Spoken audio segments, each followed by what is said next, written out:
ادا کرنے کے لیے کافی تھا اور یہاں آنے پہ میں پچھتانے لگی۔ کھڑکی میں دیکھا تو ایک خوفناک عورت یا شاید چڑیل تھی جو عجیب حرکتیں کر رہی تھی۔ اس کی خوفناک شکل دیکھ کر اس گھر سے پیدل ہی نکل جانے کا فیصلہ کیا، لیکن یہ میری غلط فہمی تھی کہ یہاں سے آسانی سے نکل سکوں گی، کیونکہ کمرے کا دروازہ ہی غائب کر دیا گیا تھا اور صرف دیواریں ہی دیواریں رہ گئی تھیں۔ میں نے دروازہ ڈھونڈنے کی بہت کوشش کی۔ یوں لگ رہا تھا کہ وہ نادیدہ لوگ مجھے باہر جانے نہیں دے رہے تھے اور شاید مجھے وہ مار دیں گے۔ اپنی بے بسی کا سوچ کر مجھے رونا آ گیا اور ساتھ ہی اللہ بھی یاد آ گیا۔ میں نے بے اختیار اللہ کو روتے ہوئے پکارنے لگی، اے اللہ، اے اللہ، ان نادیدہ لوگوں کے آگے میں تو بے بس ہو سکتی ہوں، مگر تو نہیں، تجھ سے بڑی کوئی طاقت نہیں، اور یہ طاقت کا ناجائز استعمال کر رہے ہیں۔ مجھے ان سے بچا لے، مجھے ان سے بچا لے میرے یا رب، مجھے ان سے بچا لے۔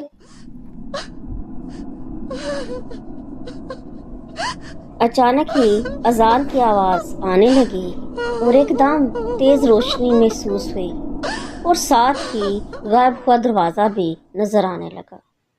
میں بے اختیار بھاگی اور کمرے سے نکل کر گیٹ کھولا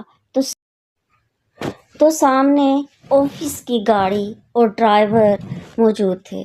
خدا کا شکر ادا کیا اور گھر آ گئی۔ اگلے دن جب آفس گئی تو میں نے اپنی دوست کو پیش آنے والے واقعات کا بتایا اور کہا، تم نے مجھے بتایا کیوں نہیں کہ تمہارا گھر ہانٹڈ ہے؟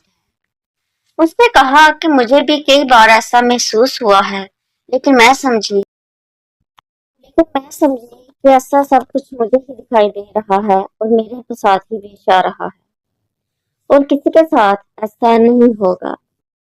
لیکن میں مالک مکان سے پوچھتی ہوں۔ میری دوست نے مالک مکان سے پوچھا کہ کیا آپ کے گھر کوئی قتل ہوا یا روحوں کا بسیرا ہے؟